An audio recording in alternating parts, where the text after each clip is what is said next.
नमस्कार दोस्तों, आज से हमारे इस चैनल पर आप लोगों के लिए एक्सेल की क्लासेस भी स्टार्ट हो रही है, जिसमें तो चलिए स्टार्ट करते हैं।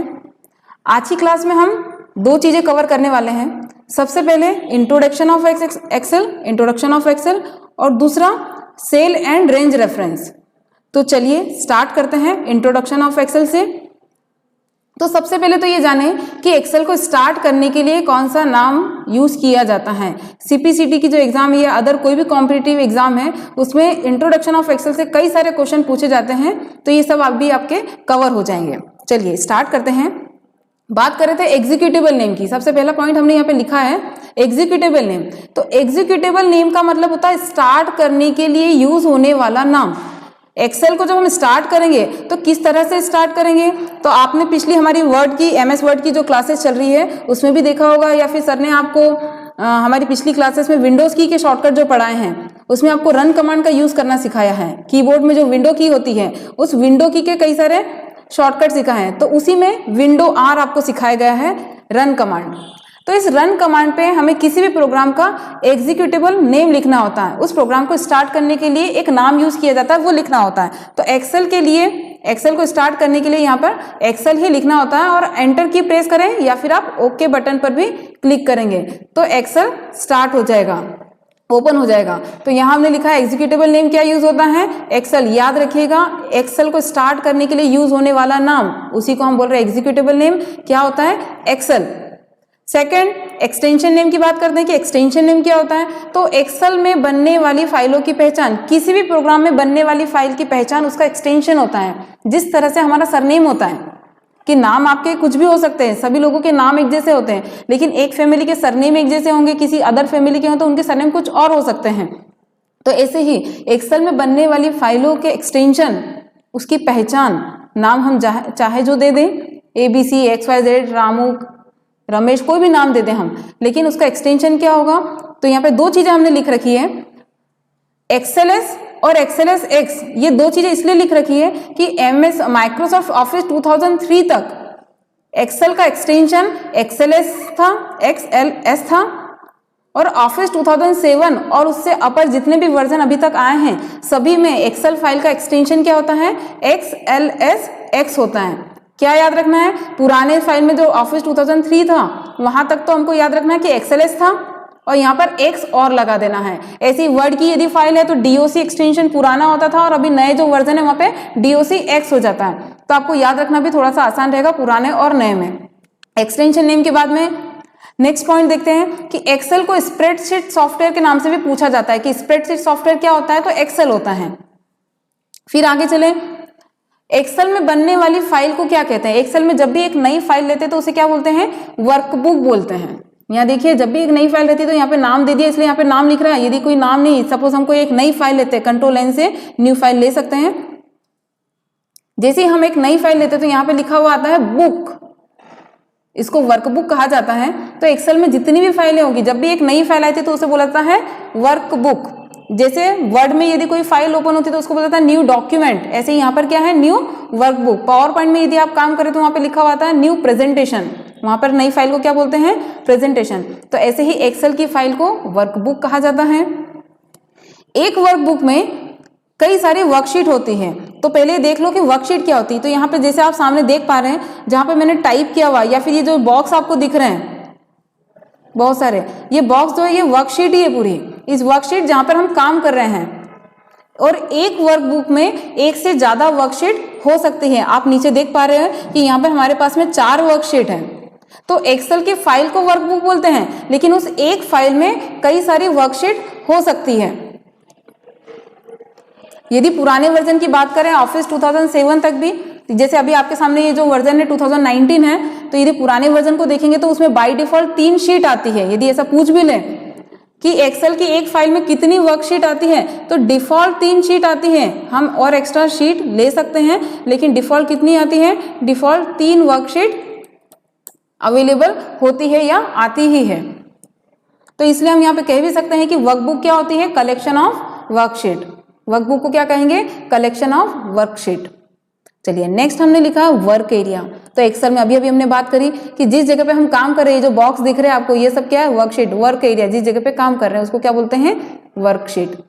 और एक वर्कशीट में क्या क्या होता है, तो कई सारे रो और कॉलम्स होते हैं। चलिए एक ब्लैंक शीट लेते हैं, उस पर आप देखिए, जैसे हमारे पास में एक शीट है, आप देखिए इसमें कितने सारे रो हैं, टेबल जैसा आपको ये दिख रहा है सामने, तो ये कई सारी रो और कई सारे कॉलम्स यहाँ पे अवेलेबल है। इसलिए हमने यहीं पर लिखा है कि वर्कशीट क्या होती है, collection of row and columns. हम ऐसा कह सकते हैं कि एक वर्कशीट में क्या होती है, एक वर्कशीट में कई सारी रो और कॉलम्स होते हैं, collection of rose and columns. अब बात करते हैं कि एक वर्कशीट में नंबर ऑफ रो और नंबर ऑफ कॉलम्स कितने आते हैं। तो चलिए पुराना वर्जन के लिए भी लिख देती हूं मैं, एक्सपी ऑफिस 2007 के पहले की बात लिख रहे हैं हम, वहां पर 256 कॉलम्स होते थे, 65,536 रो होती थी,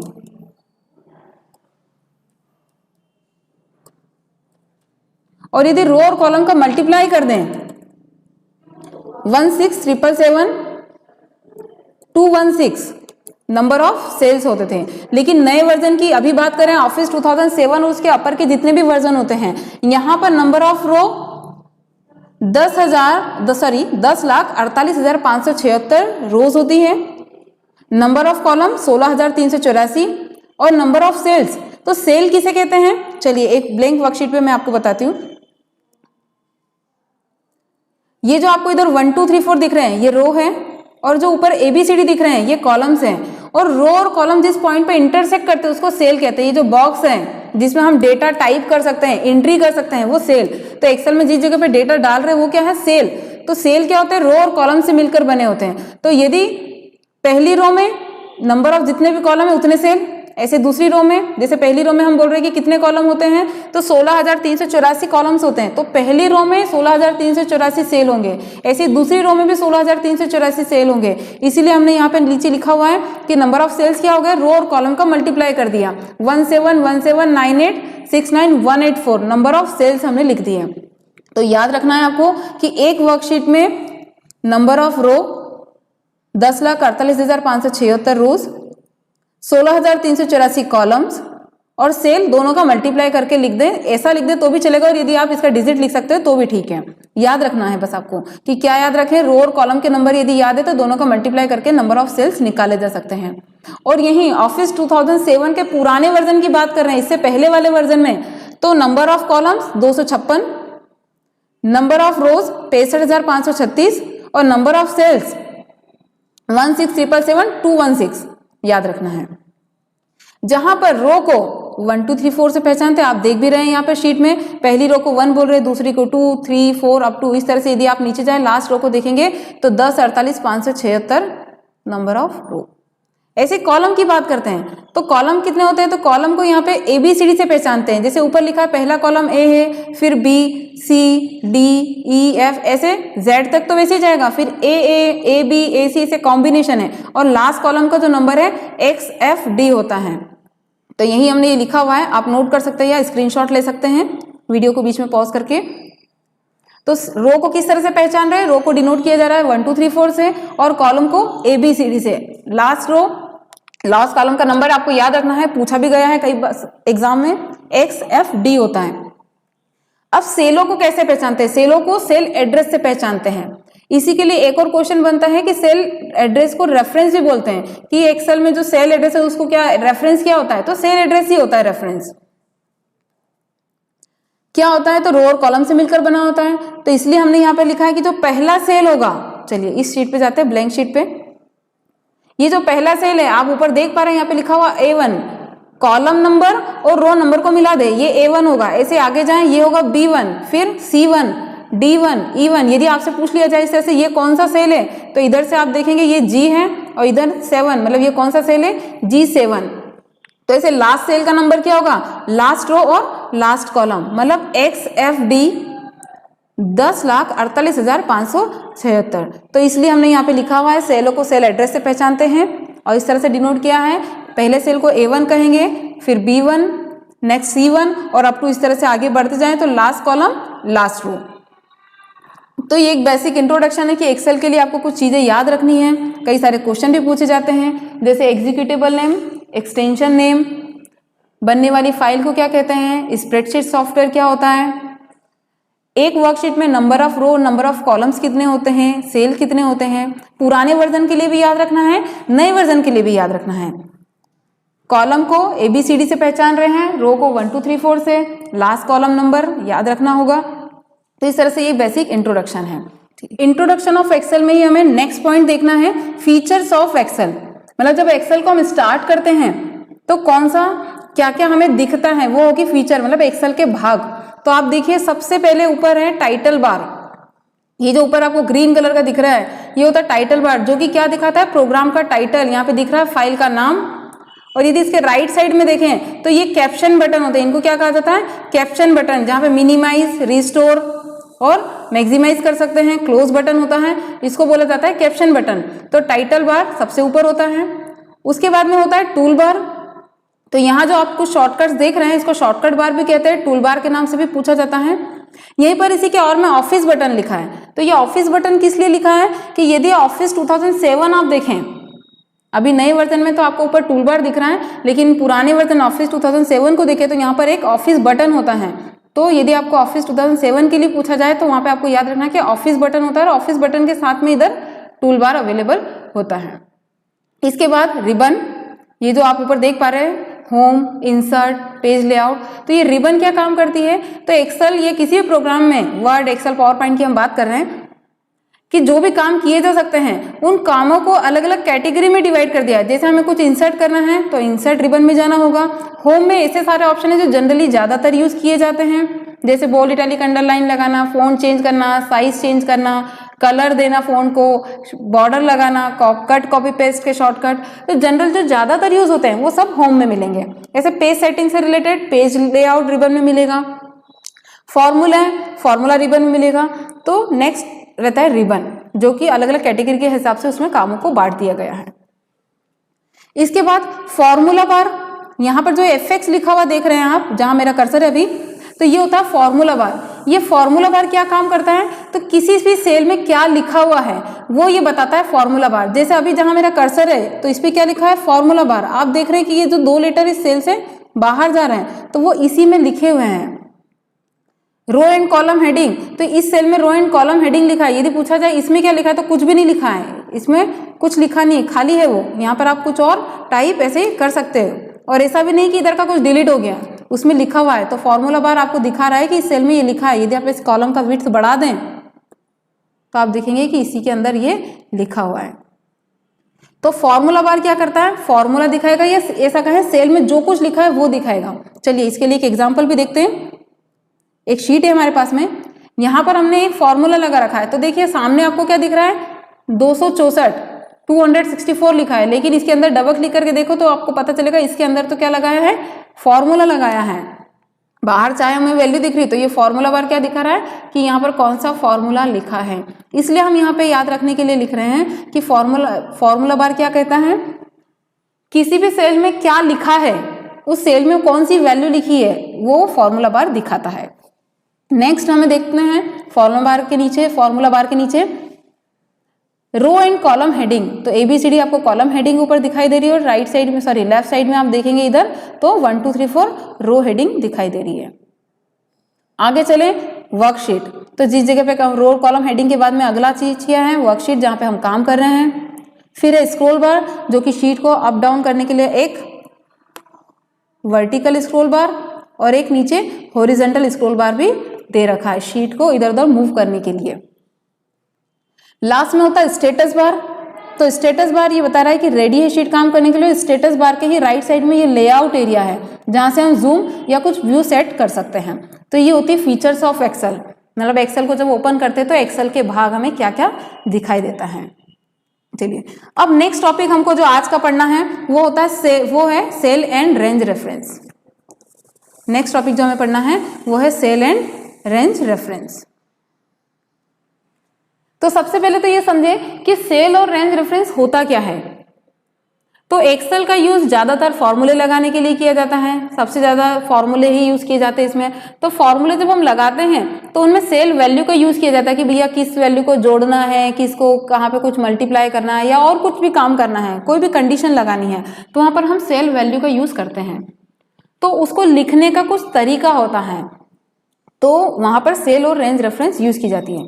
चलिए सबसे पहले तो ये समझिए आप यहाँ पे कि सेल और रेंज रेफरेंस का यूज क्यों करते हैं। फर्स्ट पॉइंट, सेल और रेंज रेफरेंस का यूज करके हम एक ही फॉर्मूले में अलग अलग सेल वैल्यू का यूज कर सकते हैं। इसको प्रैक्टिकल देखते भी जाते हैं और समझते भी जाते हैं। सेल और रेंज रेफरेंस का यूज समझ रहे हैं कि क्यों किया जाता है। चलिए एक फॉर्मूला लगाते हैं कि हमें जोड़ना है। क्या जोड़ना है? इक्वल्स टू लगाया, सम लिखा और हमने यहाँ पे लिखा इस सेल वैल्यू को जोड़ दो, कॉमा ये वाली सेल वैल्यू भी जोड़ दो। क्लिक कर रहे हैं माउस से, इस पे भी क्लिक किया, इस सेल वैल्यू को जोड़ दें, कॉमा इस सेल वैल्यू को भी जोड़ दो।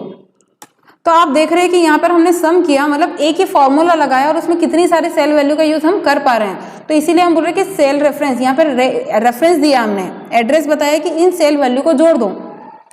तो सेल और रेंज रेफरेंस का यूज करके हम क्या कर पा रहे हैं? एक फॉर्मूले में अलग अलग सेल वैल्यू का यूज कर पा रहे हैं। ऐसे यदि मेरे को एक और फॉर्मूला लगा दिया हमने, प्रोडक्ट कैलकुलेट करिए, और उस प्रोडक्ट में भी हमने, आप देख रहे थे कि 63 का यूज हमने सम में भी किया और यहां भी कर रहे हैं, comma 54 enter.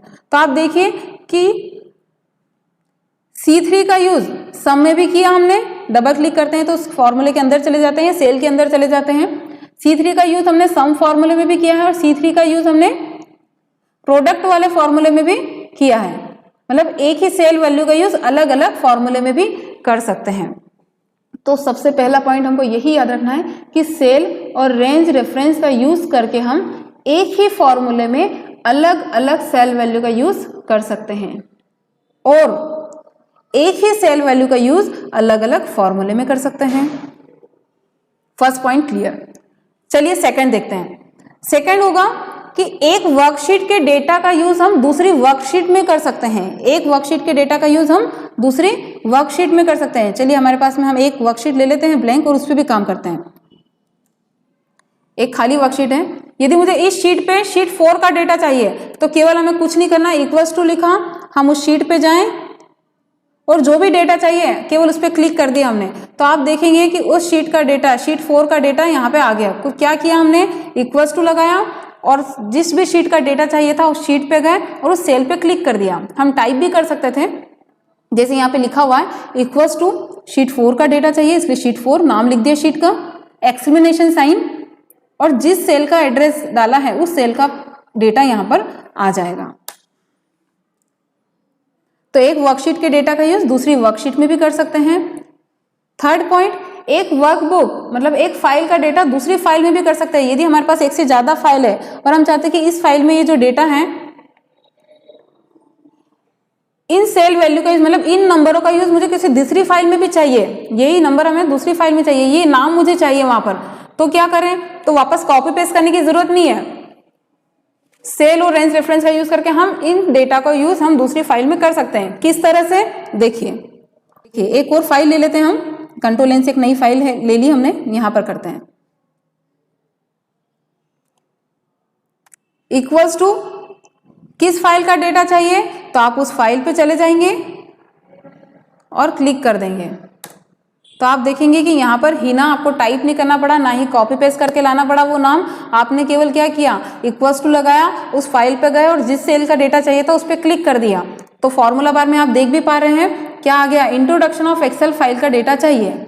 Introduction of Excel जो फाइल है उसकी शीट 4 का डेटा चाहिए, एक्सक्लेमेशन साइन, और कौन सी सेल का एड्रेस चाहिए, कौन सी सेल का डेटा चाहिए? B2 का डेटा चाहिए। तो या तो हम ऐसा टाइप करें या केवल क्लिक कर दें हम वहां जाकर, तो भी वो खुद ऐसा एड्रेस ले लेता है। तो सेल और रेंज रेफरेंस का यूज करके हम 3 काम कर सकते हैं। 3 पॉइंट हमने देखे यहाँ पे। सबसे पहला, एक ही फॉर्मूले में अलग अलग सेल वैल्यू यूज कर सकते हैं। इसी में हमने देखा कि एक ही सेल वैल्यू का यूज अलग अलग फॉर्मूले में कर सकते हैं।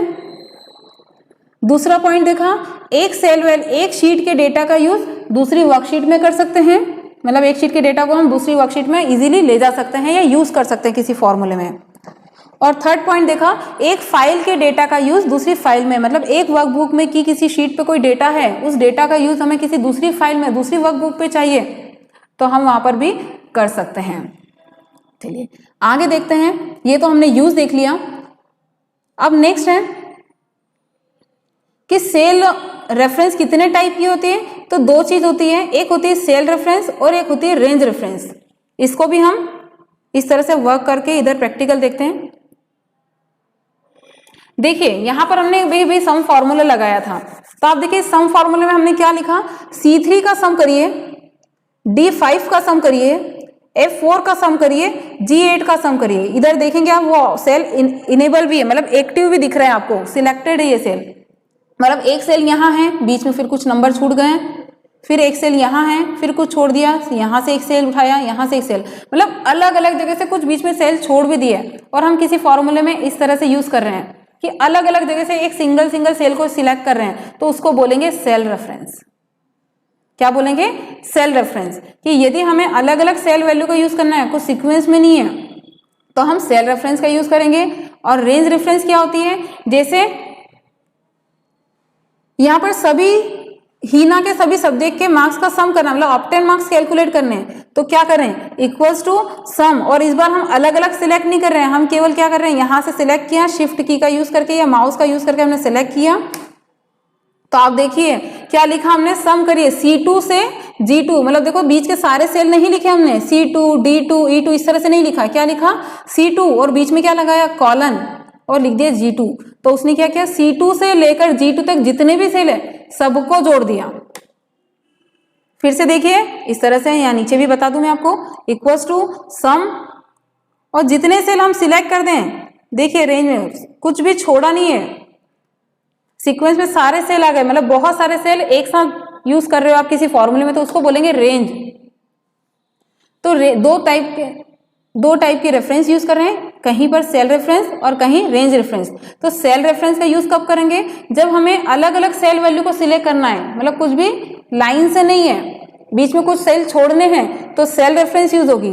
और यदि आपको सीक्वेंस से सब कुछ जोड़ना है, लाइन से सारे नंबर, तो आप रेंज रेफरेंस का यूज करेंगे।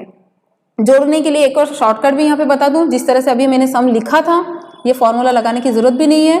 कीबोर्ड में अल्टर की होती है और बैक स्पेस के पास में आपने देखा है कि इक्वल्स टू साइन भी होता है। तो यदि आपको सम करना है तो शॉर्टकट की हम प्रेस कर सकते हैं, alter plus equals to. Alter के साथ क्या किया, equals to, alter equals to करने से सम हो जाता है, ऑटो सम का शॉर्टकट है।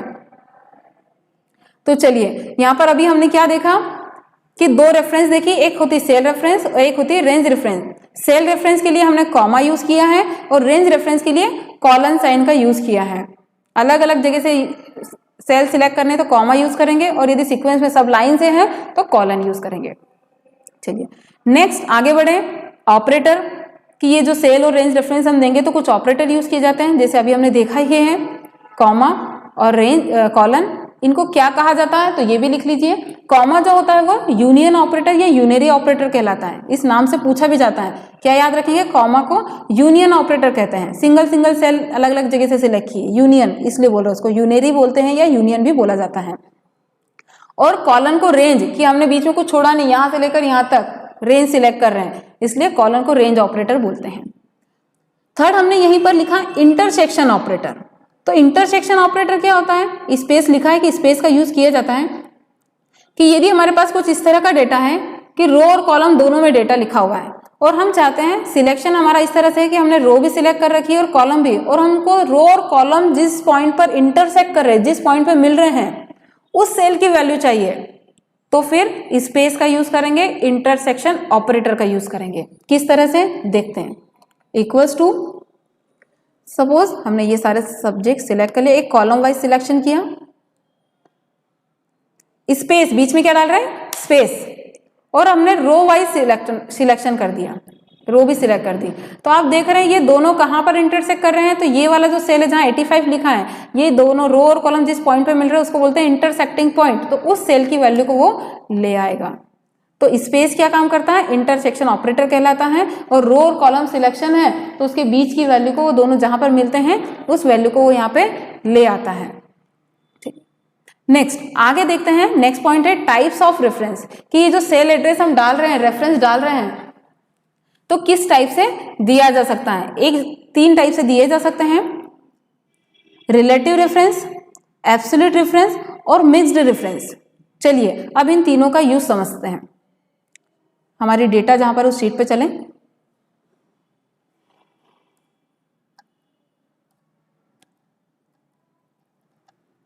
चलिए आप देख रहे हैं शीट पे हमने केवल फर्स्ट हीना जो है, फर्स्ट जो रिकॉर्ड था उसका सम तो हमने कैलकुलेट कर दिया। यदि मुझे यही सम नीचे भी करना है,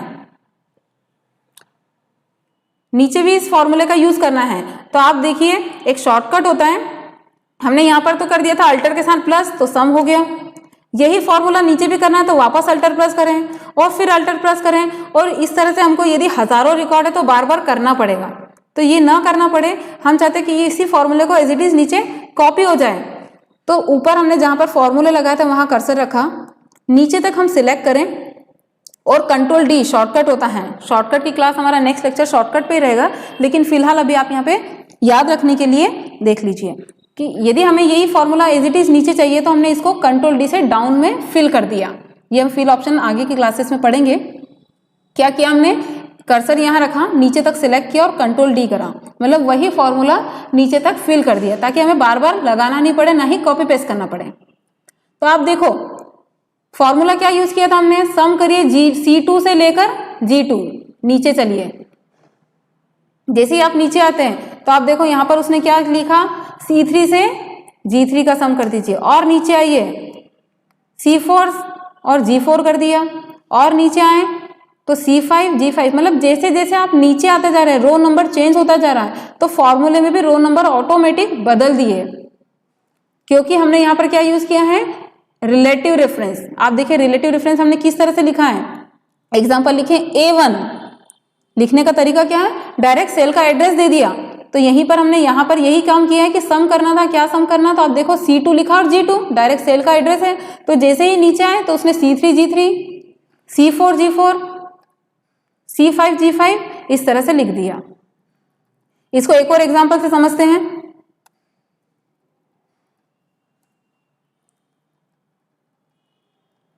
चलिए यहां पर देखते हैं, इक्वल्स टू, और हमने यहां पे लिख दिया A1, इसी शीट पे लगा रहे हैं इसलिए इस शीट की बात हो रही है। तो देखिए A1 पे जो कुछ भी लिखा था वो यहां पे आ गया, इक्वल्स टू लिखा और A1 लिख दिया, तो A1 का डेटा यहां आ गया। अब इसको नीचे सिलेक्ट करें, कंट्रोल और राइट साइड भी सिलेक्ट कर दिया, कंट्रोल डी से डाउन शॉर्टकट होता है, और कंट्रोल R किया तो राइट में फिल हो गया।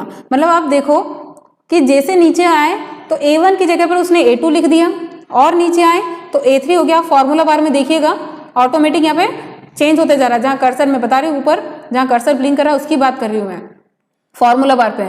और नीचे आते हैं हम तो A4 हुआ, A5 हुआ, मतलब जैसे जैसे नीचे आ रहे हैं हम, फॉर्मूला नीचे फिल हो रहा है तो ऑटोमेटिक रो नंबर बदल लिए उसने। और जैसे जैसे आप राइट गए, A1 था तो जैसे ही राइट गए तो B1 हुआ, फिर C1 भी हुआ, D1 हुआ। तो यदि हम फॉर्मूले को फिल करते हैं डाउन साइड या राइट साइड, लेफ्ट साइड, तो ऑटोमेटिक सेल एड्रेस बदलिए, रो और कॉलम नंबर बदल गए। क्यों बदल गए, क्योंकि यहाँ रिलेटिव रेफरेंस यूज करी है। तो ऐसी जगह पर जहां आपको कोई फॉर्मूला फिल कर रहे हो उस फॉर्मूले का नीचे तक आपको एज इट इज यूज करना है, और आप चाहते हो कि सेल एड्रेस बदल जाए, जैसे जैसे फिल होता जाए, आगे आगे बढ़ते जाए तो सेल एड्रेस ऑटोमेटिक चेंज हो जाए, तो आप रिलेटिव रेफरेंस का यूज करेंगे। उसमें रेफरेंस देते वक्त नॉर्मल सेल का एड्रेस लिखेंगे, तो जैसे C2 G2 हुआ, C3 G3 हुआ, तो वो ऑटोमेटिक उसने बदल लिए। चलिए दूसरा तरीका देखते हैं। दूसरा हमने लिखा एब्सोल्यूट रेफरेंस, और एब्सोल्यूट रेफरेंस के लिखने का तरीका क्या लिखा है, $A, मतलब सेल एड्रेस लिखते वक्त रो और कॉलम नंबर के पहले क्या लगा दिया, $साइन लगा दिया। चलिए इसको भी देखते हैं, इक्वल्स टू $A, $1 लिख देते हैं और एंटर कर रहे हैं। अब इसको फिर से फिल करके देखते हैं, कंट्रोल D कंट्रोल R, तो आप देखेंगे सभी जगह वो SNO जो लिखा था वहां पर वो एज इट इज आ गया, कि नीचे आए तो A1 लिखा है तो यहाँ भी A1 ही है, और नीचे आए तो A1 लिखा है, मतलब पूरे पे कहीं भी चले जाओ वो एड्रेस उसने चेंज नहीं किया। सेल एड्रेस का जो सेल एड्रेस जो हमने डाला था वो बदला नहीं है, हर जगह पे A1 ही लिखा है, कहीं पर भी चेंज नहीं हुआ, 1 भी फिक्स, A भी फिक्स।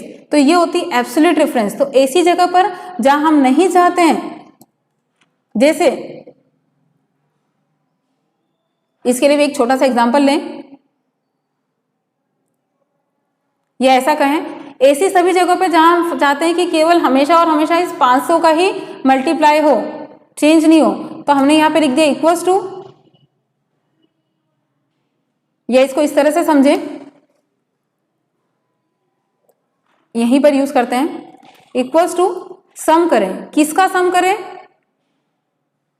तो हमने लिखा C2 और इस तरह से लिखा डॉलर, डॉलर भी यूज किया हमने यहां पर, dollar C2 colon dollar G2 और एंटर करें। तो आप देखेंगे अब यदि हम इसको नीचे फिल करेंगे तो उसने हर जगह किसका सम किया? C2, मतलब केवल हीना के मार्क्स ही सम हुए, हर जगह पे 264 ही आ रहा है, चेंज नहीं हो रहा है। तो यहां पर हमें रिलेटिव रेफरेंस यूज करना थी, एब्सोल्यूट कर रही है हमने यहाँ पे, लेकिन ऐसी जगह पर जहां पे आपको सेल एड्रेस बदलना नहीं है, जैसे जैसे डाउन फिल करें या राइट में फिल करें तो सेल एड्रेस बदले नहीं, तो आप क्या यूज करेंगे? एब्सोल्यूट रेफरेंस का यूज करेंगे। वहां पर डॉलर लगा देंगे सेल एड्रेस डालते वक्त, रो नंबर के पहले भी और कॉलम नंबर के पहले भी। नेक्स्ट देखते हैं मिक्स्ड डिफरेंस।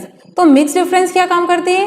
किसी एक को हम फिक्स कर सकते हैं कि हम नहीं चाहते कि रो फिक्स हो, तो हमने यहाँ पे लिखा इक्वल्स टू, कॉलम फिक्स चाहिए तो कॉलम नंबर के पहले डॉलर लगा दिया और रो ऐसे लिख दिया, A1 लिखा और A के पहले डॉलर लगा दिया। तो आप देखेंगे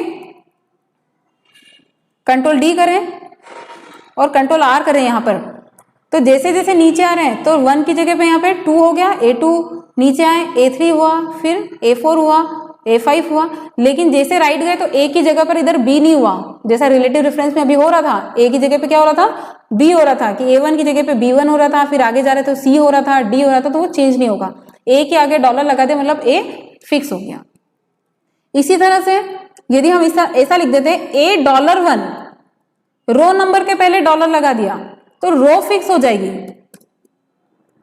देखो 1 हर जगह 1 ही, कहीं पर भी चले जाओ ये जो लिखा हुआ है हर जगह पे 1 फिक्स है, चेंज नहीं हुआ वो नीचे आने पे। लेकिन कॉलम जैसे जैसे राइट में गए तो A की जगह पर B हो गया और आगे जाएं तो C हो गया, तो इस तरह से ऑटोमेटिक चेंज हो रहा है। तो इस तरह से 3 तरह के रेफरेंस यूज करते हैं, 3 टाइप की, जिस तरह से भी हमें काम करना हो। यदि हम चाहते हैं कि फॉर्मूले में डेटा ऑटोमेटिक चेंज हो, रो वाइज भी और कॉलम वाइज भी, तो रिलेटिव रेफरेंस यूज करेंगे। हम नहीं चाहते कि सेल एड्रेस ऑटोमेटिक चेंज हो, यदि उसी को कॉपी करके ले जाएं या डाउन करें, फिल राइट में फिल करें, row wise column wise fill कर रहे हैं फॉर्मूले को, तो चेंज नहीं हो, फिक्स हो जाए, तो एब्सोल्यूट रेफरेंस का यूज करेंगे। और यदि हम चाहते हैं कि कॉलम फिक्स रहे या रो फिक्स रहे तो मिक्स्ड डिफरेंस का यूज करेंगे। फिक्स करने के लिए इतनी सी चीज याद रखनी है आपको कि डॉलर साइन लगा देना है। यदि कॉलम नंबर के पहले डॉलर लगाया तो कॉलम फिक्स हो जाएगा, रो नंबर के पहले डॉलर लगाया तो रो फिक्स हो जाएगी, और यदि दोनों के पहले लगा दिया तो दोनों ही फिक्स हो गए, दोनों के आगे नहीं लगाया तो दोनों ही फिक्स नहीं हो गए। तो सिंपल सी बात याद क्या रखना है, यदि सेल एड्रेस लिखते वक्त, रेफरेंस देते वक्त यदि सेल एड्रेस में डॉलर साइन का यूज कर लिया जाए तो फिक्स हो जाता है। तो आज का सेशन यहीं पे क्लोज होता है। तो आज की क्लास में हमने 2-3 चीजें देखी जिससे कई सारे क्वेश्चन भी पूछे जाते हैं। सबसे पहले इंट्रोडक्शन ऑफ एक्सेल देख लिया। इंट्रोडक्शन ऑफ एक्सेल से कई सारे क्वेश्चन पूछे जाते हैं, तो आप याद रखिएगा एग्जीक्यूटेबल नेम, एक्सटेंशन नेम, या एक्सेल को क्या कहा जाता है, स्प्रेडशीट सॉफ्टवेयर कहा जाता है, एक्सेल की एक फाइल को क्या कहा जाता है, किसी एक्सेल फाइल में एक वर्कशीट में number of row, number of column कितने होते हैं, सेल को सेल रेफरेंस भी बोलते हैं, तो इसी के लिए आगे हमने सेल रेफरेंस और रेंज रेफरेंस भी पढ़ा, और फीचर्स ऑफ एक्सेल भी देखी। तो आज की क्लास हमारी यहीं पे क्लोज होती है, और अभी हमारी जो नेक्स्ट क्लास होगी उसमें हम शॉर्टकट पढ़ेंगे। तो जो भी है इस वीडियो को देख रहे हैं उन सभी का बहुत बहुत धन्यवाद। और यदि अभी तक आपने हमारे इस चैनल को सब्सक्राइब नहीं किया है तो आप हमारे चैनल को जल्दी से सब्सक्राइब कर दीजिए। यदि बेल आइकन पर क्लिक नहीं किया है तो उसे भी आप क्लिक कर दीजिए, ताकि आगे आने वाली वीडियो का नोटिफिकेशन आपको मिले। ज़्यादा से ज़्यादा इस वीडियो को शेयर करिए। Thank you so much.